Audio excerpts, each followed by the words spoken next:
Hello and welcome, everyone. In today's episode of Classroom Matters, I get to sit down and have a conversation with Kenneth Williams. Now, Ken is a former teacher, assistant principal, and principal who now travels the country to share his experiences and expertise in leadership and education. Ken has written 2 books, his latest that he co-wrote with Tom Hierck, titled Starting a Movement, Building Culture from the Inside Out with Professional Learning Communities, and also Creating Physical and Emotional Security in Schools. Ken has led hundreds of school districts to develop productive, student-focused learning environments that demand true learning for all. For those of you that have had an opportunity to hear Ken speak, you know what an inspiration he is and has you leaving the conference literally ready to change the world. Ken, I am so thrilled to talk to you today. Welcome to Classroom Matters. Thank you so much. What an honor and what an introduction. My God, you make me want to sit back and listen. I'm excited to have you here, and I want to dive right in to your Unfold the Soul organization. When did you decide to create this movement, and how has it evolved? Well, I'll tell you, Unfold the Soul was born of my quest to live the kind of life where I determine my own destiny. I read a book by Wallace Wattles, who wrote this book in 1903 called The Science of Wealth. And he didn't speak of wealth in terms of material goods. He spoke about wealth in terms of adding value to the world, being paid for that value, and then taking that and being able to access what the world has to offer. Now, soon after that, I met Rick DeFore, who was contracted to speak in our district. And when he talked about the PLC model, I was pretty much done. That I knew I was going to transition to focus on education. So how long exactly were you in a classroom setting? How long were you in the public school setting? 17 years total between the classroom and school administration. What do you think? So what do you think some of the biggest changes are? You know, you're talking to teachers and administrators and all sorts of educators now who have all kinds of different stories and things going on in the school settings. What are you seeing are some of the biggest changes from when you were in the classroom to today? Boy, oh boy.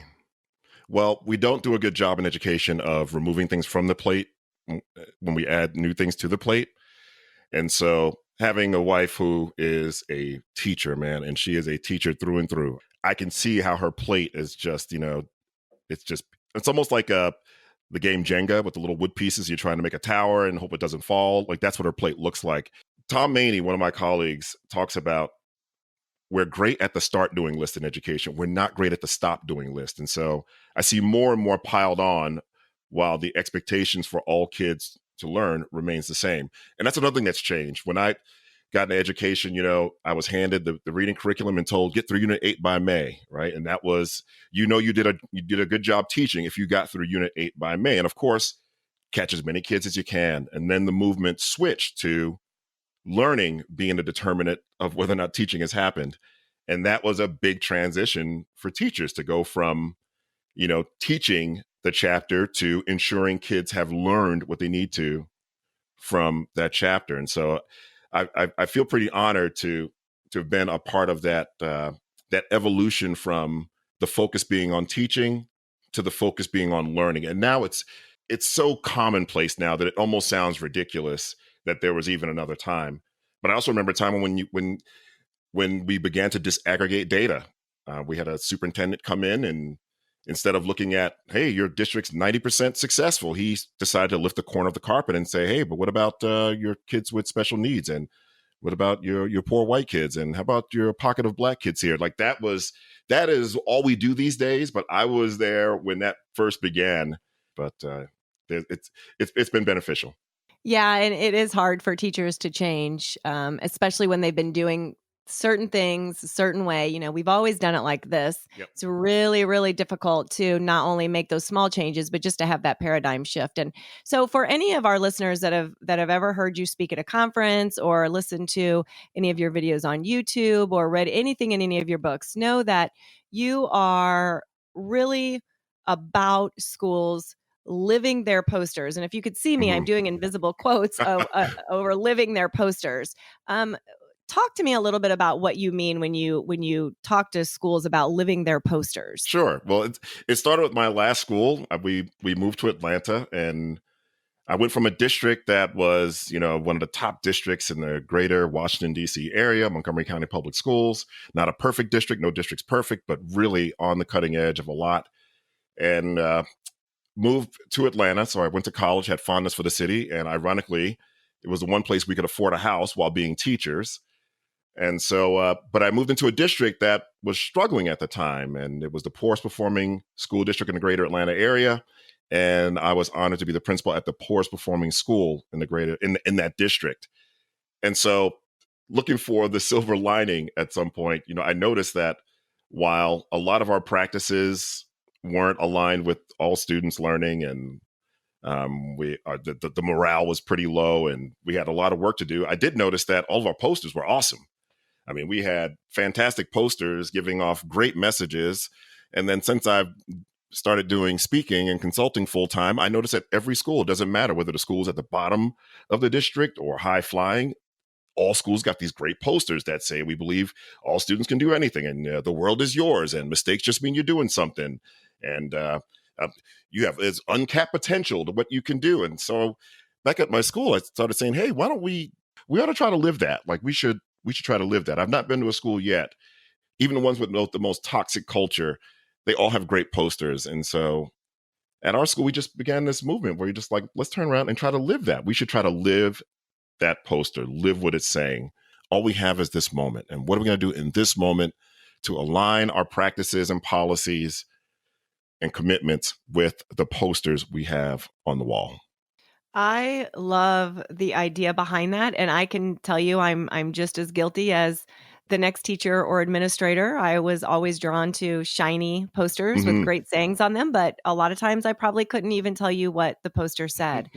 And so what do you think are some of the biggest challenges going into schools and speaking to districts and administrators to making some of these posters a reality? Man, oh man. I think that they all, if there's like an overarching theme to a lot of the work I do and a lot of my mission, is kids win because of what we do. And I stopped worrying about who your kids are and what they look like and what hood they're from and how much money the parents make or don't make, because the best teachers you ever had never needed to see a class list to know they're going to have a successful year. I didn't say great year. I didn't say but everything's always exciting, but successful. The best teachers you ever had never needed to see that class list because they bet on themselves and they bet on their colleagues. And so my mission is to get adults to lean into their collective expertise and know that they can deliver on the promise of equity, excellence, and achievement for all students, regardless of background. And what I find I'm fighting most are two things. One is the emphasis on marginalizing labels and limiting data, the kind of data that we use and interpret as, these kids are high, these kids are average, and these kids are low. And these become like these sentences. I don't know why we just don't tattoo kids when they walk in. And these labels that seem to like predetermine their destiny, like that to me that's ridiculous. I feel like a dinosaur sometimes. But the idea that whatever's written in that folder that I most times didn't even look at, the idea that what's in that folder is the greatest determinant of where this kid's going to go, and and not me and my team, that's ludicrous. And the more I can get adults to turn away from leaning so hard into the labels and leaning instead into their collective expertise, the better we'll do. So I tell people all the time, stop betting on kids. Stop betting on when you look in a kid's eye and you tell a kid, we're going to get you to where you need to go. You're not doing that based on what the kid's wearing or what they look like. You're doing that because between me and my teammate, Christy, we got this. If we don't have the answer, we're going to find the answer. And if we don't have the answer, be aware. Don't walk down this hall because we're going to snatch up whatever adult we need to find the answer, to find the breakthrough. And so I've always bet on me. And then when I learned about collaboration, I bet on my team.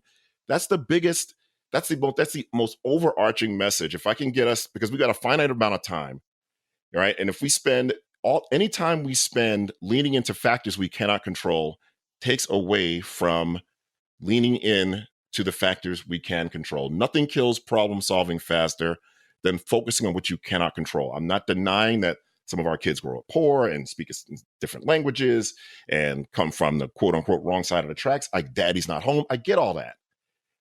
But still, nothing. And there's 45 years of research. The biggest impact is what the adults believe and do and leverage during the school day. Do you think it's hard for teachers to say, I don't have the answer, in the way that we were trained? Absolutely. John Safier had a quote years ago, an ethic of entrepreneurship and a culture of discipline. And so the culture of discipline, let's say, are the essential standards. Like there are things that every fourth grader just needs to know before they leave us. That's a parameter. Now, the ethic of entrepreneurship is I want teachers to grab anything they need to ensure mastery of those standards after they agree on what rigor means. There's still that undercurrent pressure of not feeling safe enough to just put it out there in the service of getting better. And so when I talk with teachers about data protocols, it's never about the person, it's about the practice. One year, Christy, you're doing something in math that is just killing it, and the kids are getting it. And next year you could do those same things. And I'm sure you've been through it. You and I have been in education for a similar period of time where you're doing the same things the next year with a new group of kids, and it is just like flying. It's just bouncing off their heads like Teflon. We've got to be able to say, we don't know, but we've got to set up cultures that make it safe for teachers to do so. Well, I love the idea that we're all vulnerable and that we're all learning together. Yeah. And school cultures. What are some of the hard truths of some of our school cultures, and how important is that, and how does that impact the way that a child's learning? Yeah. Wow. Yeah. Well, I am, a lot of my work is very mission driven. It's not mission statement driven. It's mission driven. If you read Starting a Movement, you'll know that after a couple of chapters. I kind of don't care what your mission statement is. I'm glad you have one, but I don't care what it is. What I want to know is what mission you're on. Like, what mission are you on? And if we are in a learning for all culture, then what mission is about is everyone rallying around a handful of commitments that we're going to be unwavering about, just completely unwavering, come what may, it does not matter. This is what we're going to be. This is what we're going to do. And what I find is when we're not mission driven, we let judgment kind of seep in and help us make decisions. For example, the research is so clear that it doesn't matter if the kids working below grade level, 2-3 years behind. Every student's got to have grade level core instruction every day. And then you use intervention time to try to scaffold and close those gaps.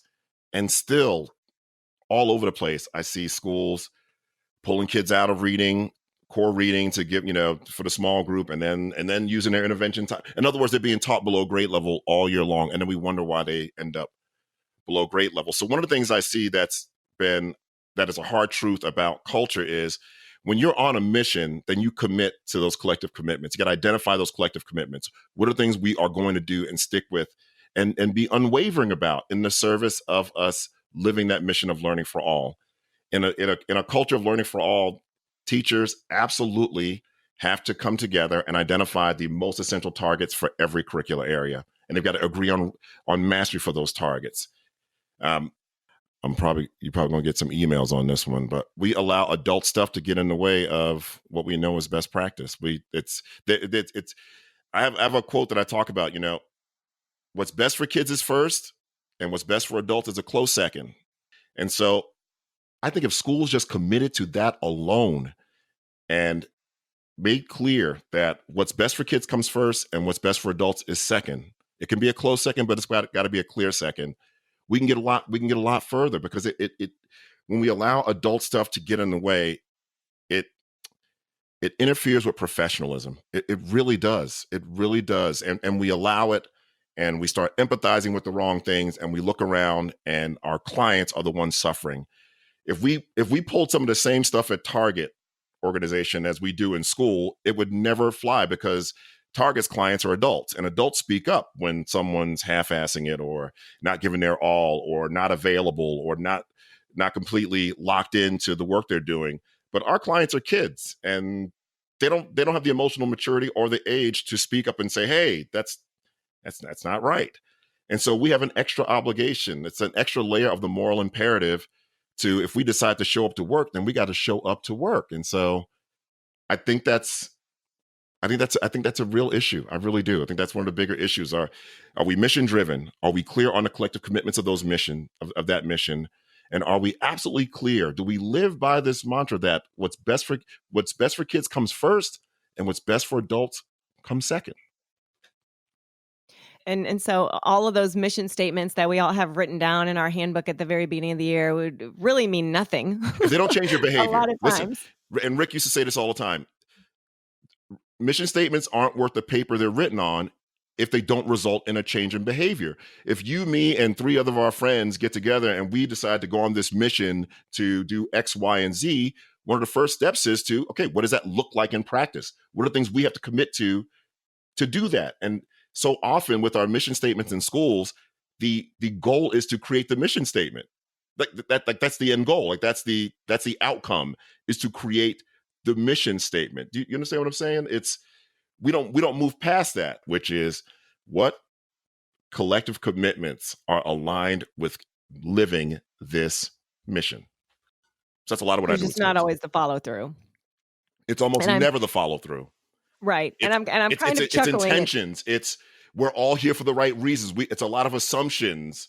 Like, being about the right work can mean one thing to you and one thing to me, and they can both be great. But if they're not aligned, then we're doing our students a disservice. Does that make sense?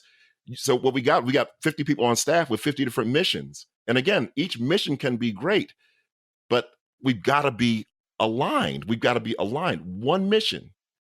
And as I'm listening, I'm sort of chuckling a little bit out loud, but a little bit to myself, because you're exactly right about what you're saying. I mean, I've spent countless hours in staff meetings and in district meetings with the chart paper and the markers and the groups and all of these things. And it looked great. And we would spend days creating these mission statements. And then we'd go back to our schools and it was the same thing that we did the year before. And so learning for all, I want to get some specific things from you. So if I'm a teacher, sure, and I have no control over what the district is doing as far as mission statements and vision statements and all these things that they're pushing down for me to do, and I come to you as a teacher and I say, Ken, listen, I'm all about learning for all. I know I'm not doing a great job at that, but I want to do better. I want to truly create an environment and a culture for learning for all in my 5th grade classroom this year. What are some specific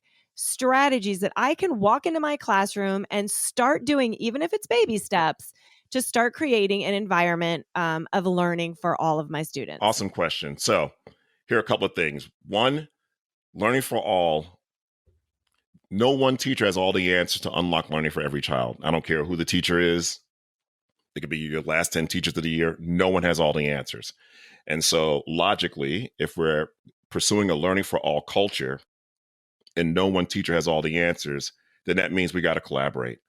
So my first charge is going to be, hey, I'm hoping that your teammates are going to be on the same bus with you in terms of wanting to implement this at not only at your classroom, but at your grade level. So I'm going to tell, first thing is find some people. Hopefully it's at your grade level, because that's going to be best, a hand in glove fit. But you got to have some folks with whom to collaborate, right? So that's the first. You got to commit to a collaborative culture. The second step is you've got to identify the essentials. Every teacher's got too much to teach and too little time. And if everything's important, nothing's important. Yet every single learning endeavor has targets that every person must learn, no matter who they are, what they look like. I call it the bar. All right. So you got to identify the essentials. So that's another step. Identify the essentials, the ones, not minimums, but essentials. Some kids are going to learn a lot more than the essentials, but we can no longer settle for kids learning less than the essentials. And so that's step 2. The next step within that one is, if you're working with a team, you've got to agree on what mastery looks like for those essentials. You've got to agree on mastery. Like, you can't have one interpretation with one teacher and another with another teacher. How you get there, that's the art of teaching. That can differ with teachers, but the outcome ultimately needs to be the same. That's what we got to calibrate that way. All right. And then the next step is, with those essentials, we got to have a way to know whether kids are getting it before the end of the quarter. And so this is where we do two things. One, we got to agree to kind of teach it around the same time so we can act as each other's PD. We can act as each other's real-time on-site PD. If I'm struggling with a target, I can look across the table and know that my two teammates are teaching the same concept and can give me some advice. If I've had a breakthrough and something worked really well, something I pulled from Teachers Pay Teachers or something like that, then I get to share that and it has immediate relevance. All right. And then so that's one level. The other level of it is you got to create a common assessment so we know which instructional practices are working and which aren't working for these kids, knowing that those same practices can work or not work for another group of kids later. But that helps us make the necessary changes in real time before the end of the quarter. And then, of course, there's a summative assessment. And then the biggest thing with teams is what to do with that data. I work with tons of teams that collect the data, they collect the assessment data, and much like the mission statement stuff, it stops there. And so I'm a huge advocate of data protocols, and I use a pretty simple one that I pull from Kim Bailey and Chris Jakasic's work on common assessments. And basically, the goal of their protocol and the goal of any protocol that you choose is the question that has you look at each other's practices and data to figure out what's working and what's not and what we can do about it. When teams don't address that question, when they avoid it, when they circumvent it, when they run out of time because they were doing so many other things, it's cheating the process and it's wasting their time. With the essentials, because they're essential, my advice to teachers is to treat them like they're essential. Treat them like no kid can walk out of here without them. Don't treat them like we hope they get it, or we'll give them a chance to get it, or here's an opportunity to get it. You got to treat it like DEFCON 4, no kids walking out of here without them. What's essential? Treat it like it's essential. Let's monitor whether kids are getting it or not. Let's monitor which instructional practices are resonating or not. How do we then intervene with the kids? Well, Christy, your kids killed it in section 2, but mine didn't. So let me send the 3 of mine that didn't to you for a couple of days in a flexible regrouping model. And then we just do it all over again. It's always about the essentials. Wow. I think that those are really, truly some very specific strategies that teachers can utilize for themselves to walk into their classroom and make some big changes without needing a ton of guidance from the higher ups, I guess I'll call them. But working in teams and as you talked, having that honesty between colleagues. And I think that sometimes, unfortunately, and I as well have been guilty of this in my teaching career, I've put my colleagues' feelings above what's best for kids sometimes. And I think that we do that. And you were mentioning people that work at Target and things like that. They're not always in the role of having to give feedback to another colleague on their performance. And that's difficult for us to do when we do create such friendships within the educational world. Yeah, that's so true. So if we look at it as just identifying practices, it's never about the person. I know they think it is, but we just got to keep saying over and over, I'm not technically giving you feedback about your performance. We're just trying to see what's working with these kids and what's not working. And if you do it often enough, we're all going to be in that position where our stuff's not working. That's just a fact. It's just, if we do that cycle enough, we're all going to be in position where, damn it, this worked last year and it's not working this year. And so it's just a matter of, okay, I need one of Christy's tools in my toolbox, as opposed to, the perception that someone's underperforming. That's not it. It's an opportunity to unleash the art of teaching.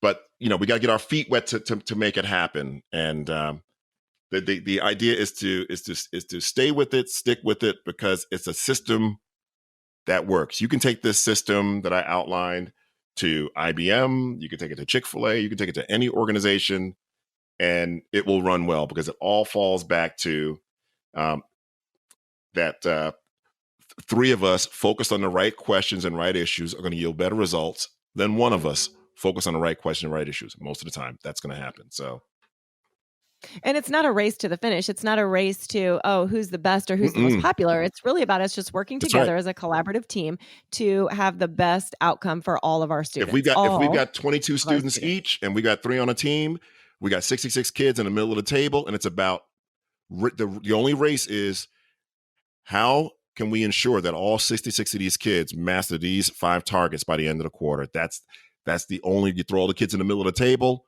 and every week you're monitoring their progress, and that's the only thing. And so, as a principal, I moved from recognizing individual teacher excellence to looking at the work of teams. And that just changed everything at our school, because it was no longer about my 22 or your 22. It was about our 66. And that's all it was about, was getting as close to 100% of our kids mastering these targets that we've deemed essential, and leveraging every moment we had in collaborative teams to make that happen, and pulling out any stops we needed to, because we got to a point where we treated essentials like they're essential. Like, you just picture teachers with their backs covering the doors, like nobody's getting out of here. Nobody's getting out of here until you've mastered these handful of targets. There are other ones we can give on, but these we cannot give on.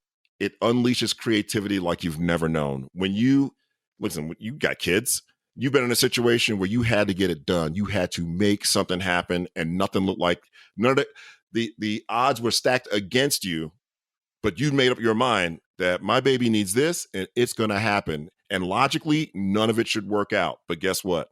You found a way, didn't you? You find a way every time. That's because you treated whatever you needed to do for your son as essential, and nothing was going to stand in your way. And so you got as creative as you needed to. You got as vulnerable as you needed to. You got as transparent as you needed to. You got as urgent as you needed to. Just imagine if we took that approach. You can't do it with every target, but if you identify those essentials, those ones that no kid can walk out without and be successful in life, or at the next grade level, or in the next department, imagine what we'd be able to do if we just had that kind of mindset. I call it the ruthless mindset. Just ruthless in a good way.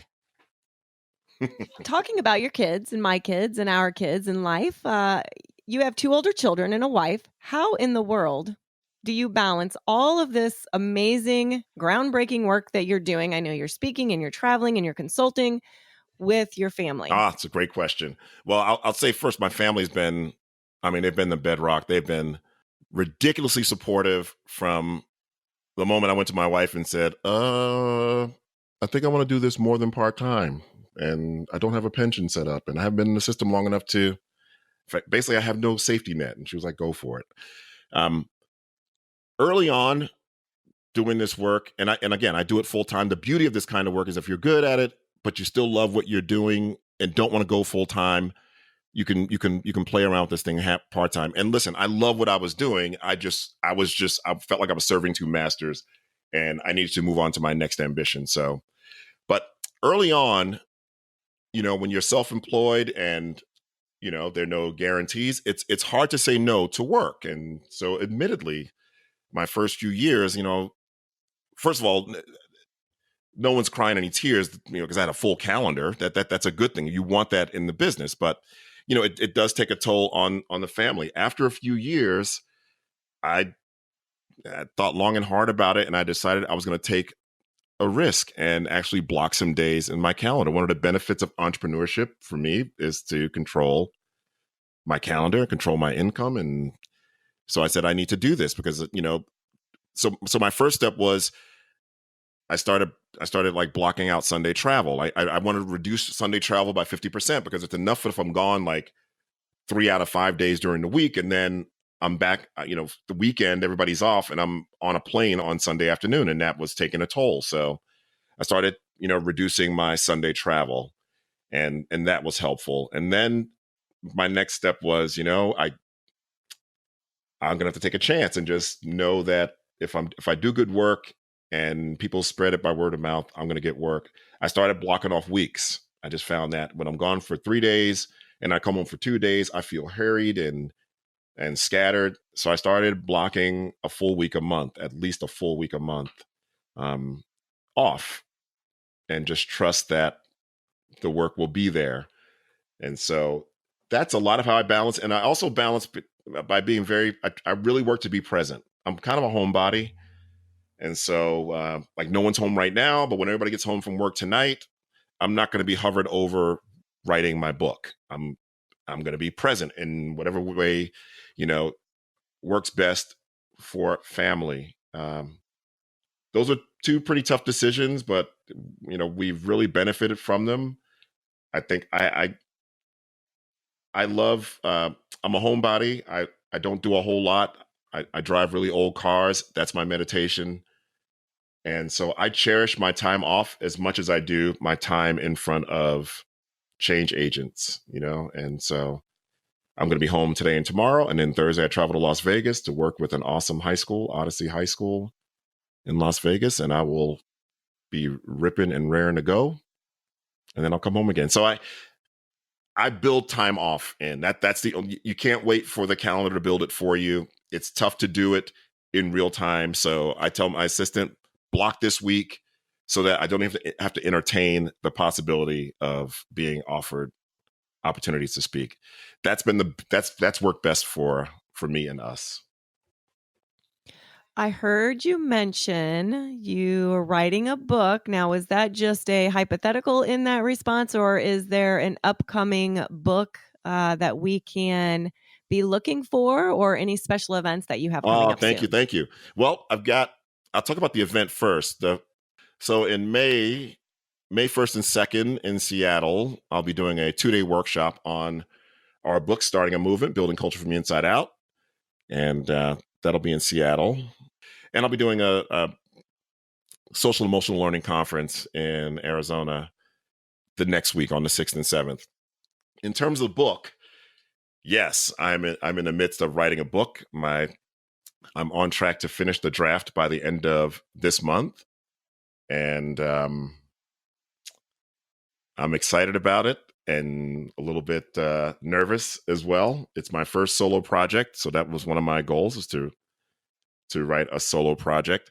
And it really centers around excellence and the idea that to be excellent, we can't focus on everything. We have to focus on a few things and be relentless and ruthless with ourselves about those few things. And when we are, we can move mountains. So that's part of the theme. Again, all based on the best teachers we ever had never need to see a class list and know they're going to have a successful year. And my impetus for writing this book is, as a principal, do I wait and like sift through like every 12 teachers to find that one? That's not enough. How can we build and cultivate that mindset? And so what I've developed is this idea called the ruthless mindset. And I know that sounds negative, but it really isn't. Where I look for those qualities in those teachers that ultimately bet on themselves. They were ruthless with themselves around implementing a handful of practices, and ruthless about stuff that could not and did not matter. And we don't have enough of that in schools because we have 1,000 things thrown at us. They all seem to matter a ton. And if we do that, like what is it called? A jack of all trades and master of none. It's hard to be excellent at everything. It's hard to be excellent at anything when we are trying to give energy to everything. Ken, I cannot tell you what an honor and a privilege it has been to just sit down and have this one-on-one conversation with you. It's just kind of mind-blowing. I've seen you speak so many times and listen to so many of your videos.